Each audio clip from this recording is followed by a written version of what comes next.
হাইটে কত গেছিলি? আমার বাড়ি গেছিলাম টি। বস তো কথা বলবো। হ্যাঁ বল, আমি শুনি। বলিস না বাবুহিন কহিকে। না কেন বলবো বুবু? হ্যাঁ, আমার বিটি আর তোর বিটি হ্যাঁ। স্কুলে একটা চুক্তি করেছিল।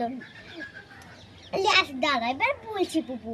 বলছে আমার মামার বাড়ি 10 তলা, একটা 5 তলা, একটা ফ্যাক্টরি করেছে, একটা হোটেল করেছে।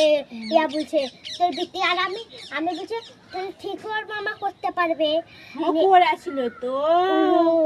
বহিন তো তোর আর তোর ভাইয়ের বাড়ি না মামার বাড়ি জ্বলছিলাম। তোর ইয়ার কথা শুনে, তোর বিটির কথা শুনে জ্বলছিলাম। আমার বিটিটা আমি বহিন, আমি কি করব? তোর ভাই একটা ছিঁড়া ফাটা জামা পিন্দি আছে আর ফাটা চোরা